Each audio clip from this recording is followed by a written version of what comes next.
Bueno, hemos estado hablando precisamente del evento de la salvación, del proceso de salvación, que la palabra nos lo presenta como ambas cosas. Y es importante que digamos que no porque sea una deja de ser la otra, sino que simplemente así es como la palabra de Dios lo presenta. Y muy importante, decíamos, es un proceso porque es un crecimiento, pero sí la salvación en general, pero como evento estamos hablando un poco más en particular de la justificación. Y decíamos una palabra que podemos relacionar con este evento de la salvación, con este evento de la justificación, es la palabra veredicto. La justificación es un evento en tanto a que es un veredicto. Es un veredicto de inocencia. No sé si ustedes han visto películas, no sé, de policías o de juicios, etcétera, etcétera. Vean ustedes cómo la palabra asemeja el perdón del Señor con un veredicto de inocencia.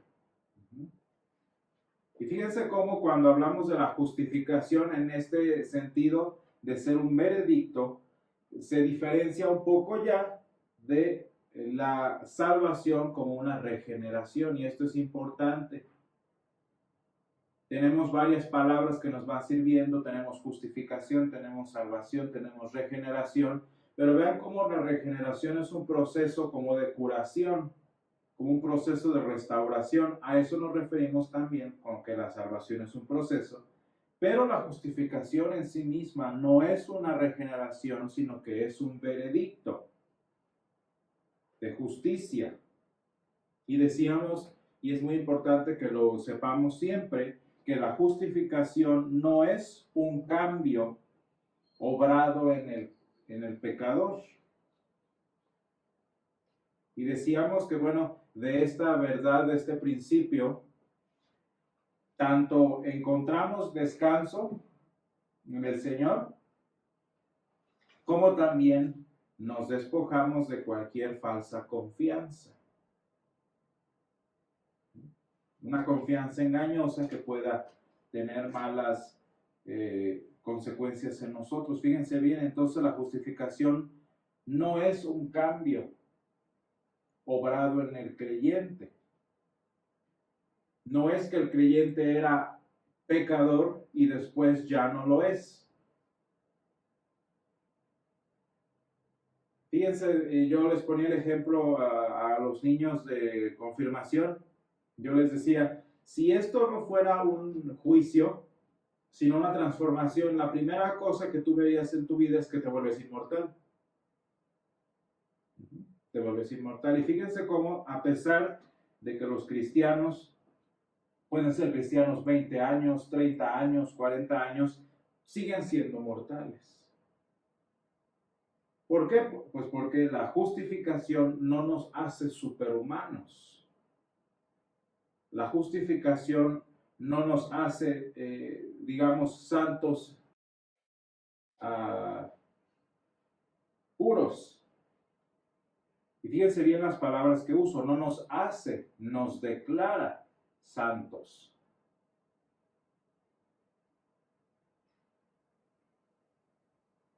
No nos hace inmortales, nos declara inmortales.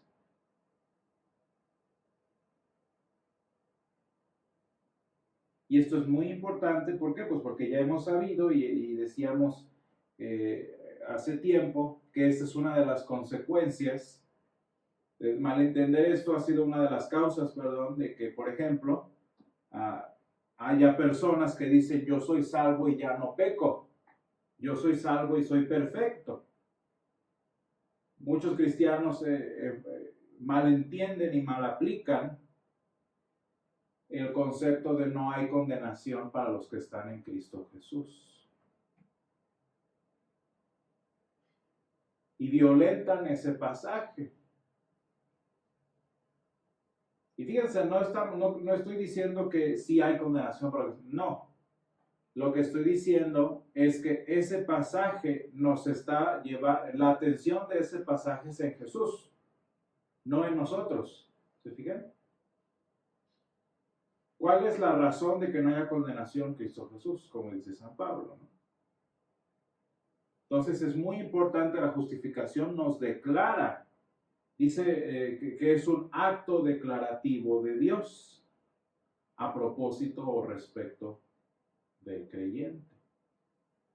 Y esto es muy importante, fíjense bien, porque esto es completamente lo opuesto a lo que enseña el mundo sin Dios.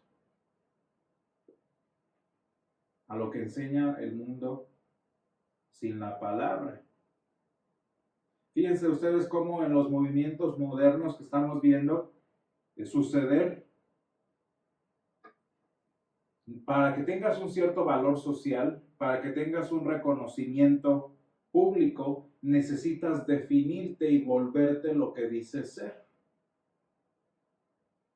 Que si nací hombre y me siento mujer, para tener valor social necesito convertirme en lo que digo ser, ¿no? Para tener valor social necesito convertirme en una persona adinerada, porque si no lo soy, pues no sirve de nada.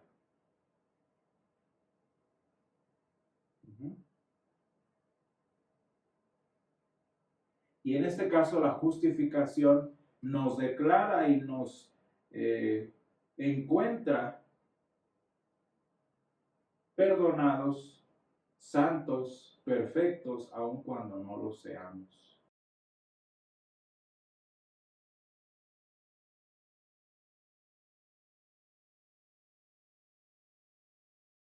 Entonces fíjense cómo a diferencia de la sociedad moderna, nuestro Dios no necesita cambiarnos primero para entonces amarnos. Fíjense cómo su amor, cómo su palabra declaratoria precede el estado de perfección. Entonces es muy importante esto. ¿Qué otra cosa a propósito del evento de la justificación? Bueno, la justificación no es, ahora hablando de ejemplos humanos, no es tampoco tan limitada como cuando un juez dice eres perdonado. Sí, ese es el ejemplo más claro que nosotros tenemos, pero si ustedes se fijan, cuando un juez dice eres inocente,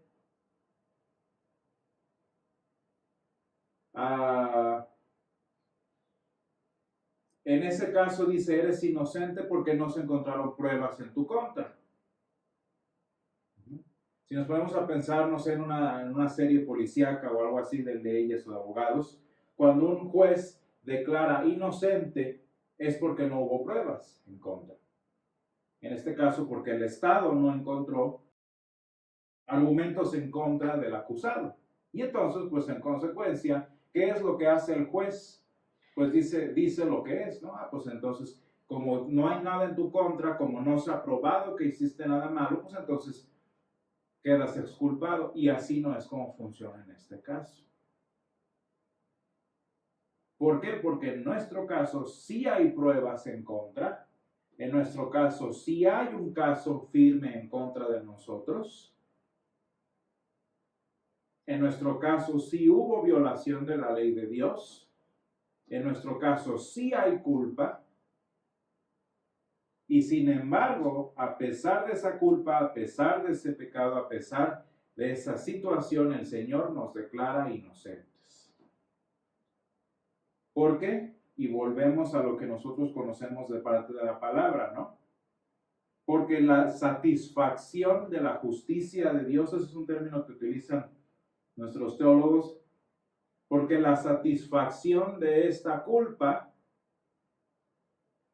la llevó Jesús. ¿Se fijan cómo no estamos hablando de ser inocentes? Ser inocentes. Por eso no es lo mismo ser inocentes a ser declarados inocentes.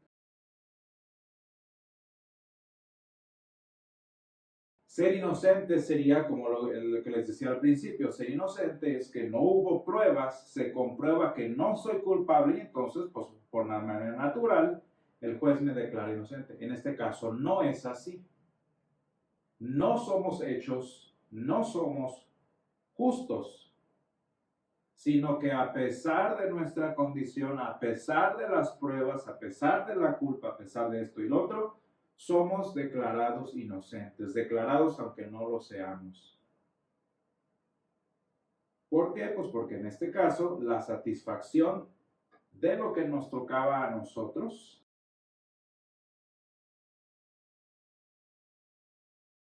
fue puesta sobre Jesús.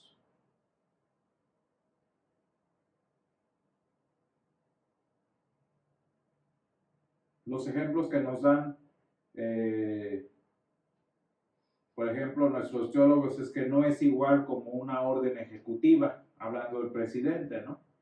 Que porque el presidente dice entonces, entonces sucede. No, es más bien comparable con cuando, no sé si ustedes recuerdan la historia de Barrabás, ¿no? El juicio con Pilato, ¿no? En aquel momento, cuando Poncio Pilatos presenta a Barrabás, fíjense cómo Barrabás no era inocente, Barrabás no era un judío ejemplar, Barrabás era un criminal y en este caso Pilato lo liberó. Ese es el ejemplo nuestro, por eso pasó ese evento aparentemente intrascendente. Entonces fíjense cómo no es que somos buenos y Dios dice, sí es cierto, si eres bueno, no. Aún siendo malos, aún siendo criminales, el Señor nos perdona. Dice la palabra, ¿no? En que y Dios mostró su amor para con nosotros, en que siendo aún pecadores, Cristo murió por nosotros.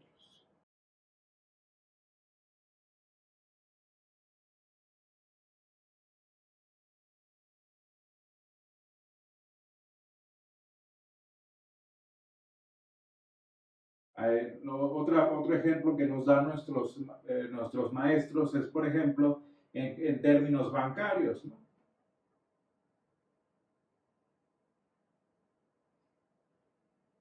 Pensar que la justificación nos vuelve justos, nos vuelve santos, nos hace eso, sería como si me mandan a hablar del banco, por ejemplo, me habla el banco y voy a presentarme con el ejecutivo revisa mi cuenta y se da cuenta que no es cierto, que no tengo deuda. Y dice, perdón, fue un error nuestro. Allí sí sería, porque pues en realidad no tenía ninguna deuda, ¿no? Simplemente fue un error de juicio. En este caso, la justificación no sería así. La justificación sería que me mandan a hablar del banco, estoy presente con el ejecutivo que me dice, tienes tanta deuda, y revisa y dice, espérate, alguien pagó esa deuda por ti. Fíjense como si hubo deuda, como si soy deudor, y sin embargo, esa deuda fue pagada en mi lugar.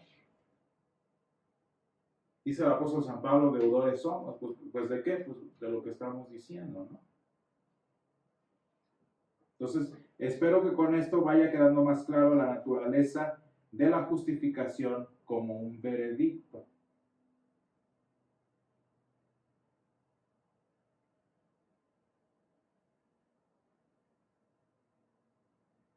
Y quizás es necesario repetir por qué da descanso esto a la persona, por qué nos trae descanso a los cristianos. Fíjense qué bonito el versículo que leímos del Salmo 32.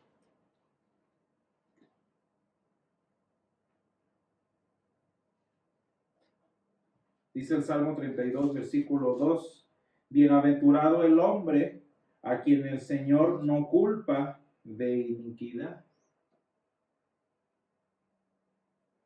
En español nuestros traductores usaron culpa. El rey David lo que escribió aquí es más o menos usando el término de términos bancarios, ¿no? Bienaventurado aquel a quien el Señor no le aplica, a quien el Señor no le cuenta iniquidad.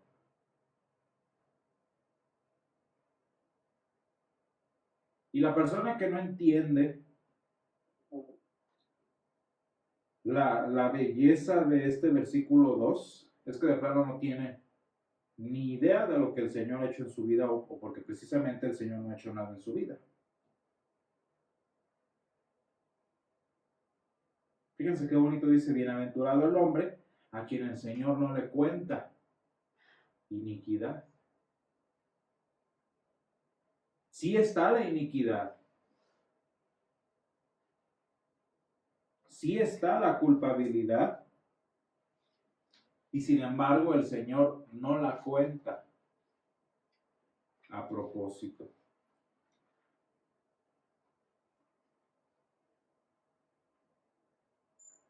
A las personas a veces esto les es intrascendente, ¿no? Como que sí es lo que dice, lo que enseña la iglesia y todo, y me da mucha, pues ahora sí me da tristeza ver a la gente en los funerales, ¿no? La gente en los funerales enfrentando los terrores del Hades sin estar seguros si el Señor les cuenta o no iniquidad. Nunca supe. Cuando está uno parado al ataúd, al lado del ataúd de un amigo, de un miembro de la familia, y no saber si el Señor le contó iniquidad o no. Es muy, muy, muy triste. Una vez, me acuerdo, una vez estábamos en la escuela, en el seminario, y estábamos hablando de casos de diferentes personas. El punto de la clase era como qué hacer en los funerales, ¿no? Un poquito más práctico. Y llegó la pregunta, ¿qué pasa si me llegan y me dicen, es que mi hijo nunca creyó, es que mi hijo nunca, yo le decía que viniera y no venía, etcétera, etcétera? Está en el cielo, por ejemplo, la típica pregunta, ¿no? ¿Y qué dice uno? Me acuerdo que mi maestro le decía, ¿qué le dices?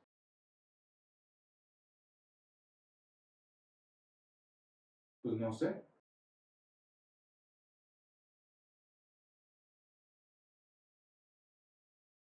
Imagínense entonces encontrarnos con un caso de una persona que, pues no sé si el Señor de verdad no le contó iniquidad.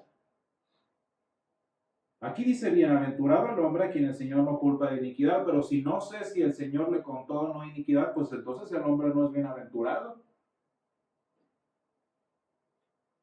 Nos hemos puesto a pensar eso a propósito de las personas que no conocen al Señor.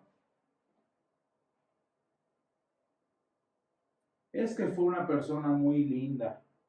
Es que fue una persona que siempre daba, sin pedir nada a cambio. Pues qué bueno, pero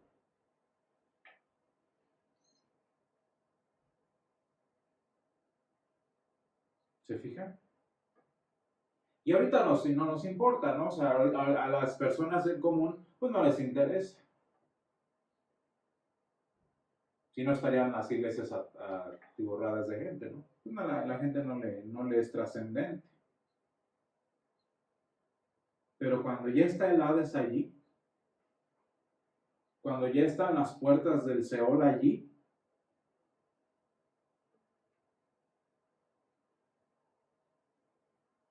¿qué decimos? ¿No? Fíjense entonces cómo es muy, muy importante que valoremos esto. Y sin embargo, esta incertidumbre, este silencio forzoso que para la persona que no conoció al Señor se da, para el cristiano es completamente lo opuesto. Para el cristiano nuevo o de años, para el cristiano bautista, para el cristiano católico, para el cristiano, no sé, presbiteriano, para el cristiano ortodoxo, la historia es completamente diferente. ¿Por qué? Porque dice el versículo 32, bienaventurado aquel cuya transgresión ha sido perdonada. Los que estudiamos idiomas, vemos aquí, ha sido perdonada, es decir, que fue perdonada y continúa siendo perdonada.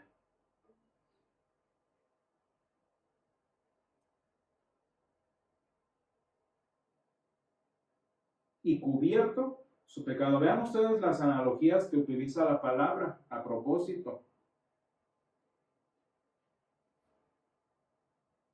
Las analogías bíblicas. Y cubierto su pecado. ¿Qué significa que el pecado sea cubierto a propósito de la justificación?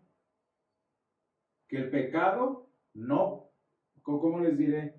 Ya deja de existir, que el pecado deja de, pues ya no hay nada que culpar. No, el pecado estuvo allí, el pecado estaba presente y sin embargo fue cubierto.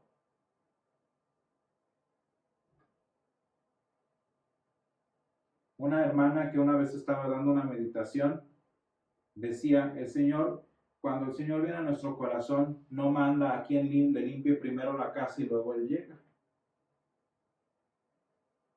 Cuando el Señor viene a nuestro corazón, Él no manda a limpiarlo y lo deja bien bonito y entonces llega. Y decía la hermana, el Señor toma su escoba, entra a nuestro corazón y Él lo limpia. ¿Se fijan cómo cuando el Señor nos encuentra, el Señor encuentra nuestro pecado allí, vivo? El Señor encuentra nuestro pecado allí presente y sin embargo lo perdona. Y eso, lo que esto me enseña es que incluso yo, en la condición en la que esté, el peor de los asesinos del mundo, la persona más blasfema que se les pueda ocurrir, el peor monstruo que ustedes puedan pensar, puede tener justificación delante del Señor. Y sin importar la historia pasada, sin importar la historia presente, sin importar las fallas futuras, vean ustedes cómo el Señor sigue cubriendo nuestro pecado. El Señor lo sigue perdonando. Por eso les digo que la historia de los cristianos católicos, presbiterianos, bautistas, ortodoxos, lo que ustedes quieran, es completamente diferente. Porque así sea el peor de los bautistas, así sea el peor de los católicos, aún así, el perdón del Señor sigue estando allí disponible. Aún así, el perdón del Señor sigue estando presente. Por eso dice bienaventurado, esa es la palabra, dichoso, muy feliz es aquel cuya transgresión ha sido perdonada y cubierto su pecado. Y vean ustedes la confesión que hace aquí, la reflexión que hace David, ¿no? En el versículo 5. Dice, mi pecado te declaré y no encubrí mi iniquidad. Pues ahí está el pecado, ¿no? David era un santo, David es bueno, ahorita ya es un santo 100%, pero David en aquel momento era un creyente. David en aquel momento era un cristiano. Pero su historia es diferente, su historia no es de que, pues a ver si el Señor me perdona. Pues a ver si la hago, porque no, fíjense con qué firmeza, con qué confianza el rey David dice, mi pecado te declaré y no encubrí mi iniquidad. Y dice, y dije hacia mí mismo, ¿no? Confesaré mis transgresiones al Señor. ¿Quién dice eso? Pues la única persona que tiene certeza de que el Señor perdona.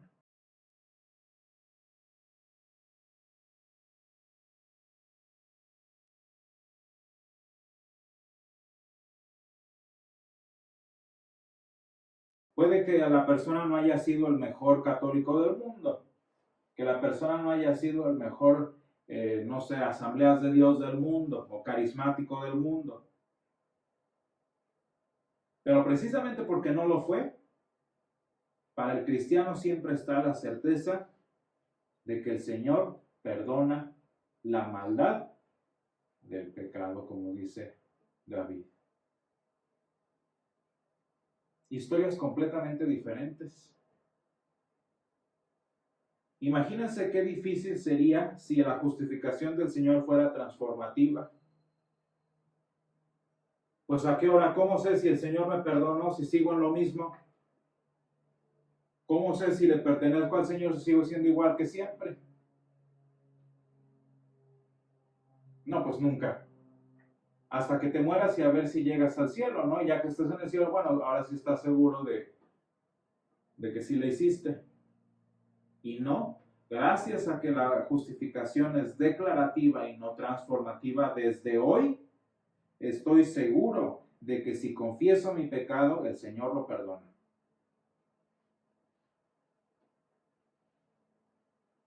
Y esto se le llama certeza de salvación.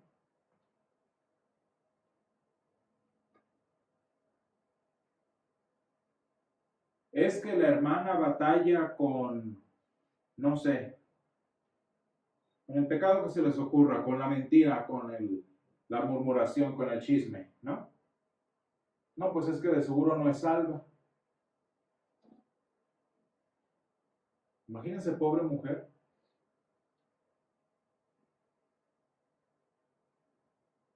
O el hermano que tiene problemas, no sé, de qué naturaleza, de la crítica, ¿no?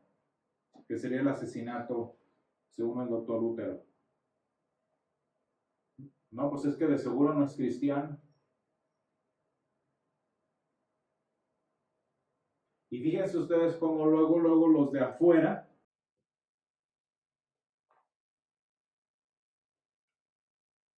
toman específicamente esas actitudes para decir no es cristiano. Fijan lo ajeno que es eso de la palabra de Dios. Es un pensamiento completamente ciego, confundido, torpe, porque pues es cristiano y hace todo esto y esto y esto y eso que dice que quién sabe qué y todo eso. Esos problemas salen de no entender la naturaleza de la justificación. Imagínense la persona que lo dice desde afuera, en qué condición está. Ayer estábamos viendo un documental, una entrevista, y decía la persona entrevistada hablando de su ex esposo o algo así, que cuando las personas apuntan algo en ti es porque luego se dan cuenta es porque resaltan el problema que hay en ellos. Y eso que es apuntando a los propios errores. Porque piensan que el ser cristiano es una transformación mística, es una transformación mágica. Y lo único que están viendo es su propia realidad en otra persona. Punto. Y vean lo bonito que dice el versículo 5. Mi pecado, y sin embargo yo como cristiano tengo la oportunidad de declarar mi pecado, de no encubrirlo, y por tanto el Señor perdona la maldad de mi pecado, como así dice el Salmo 32.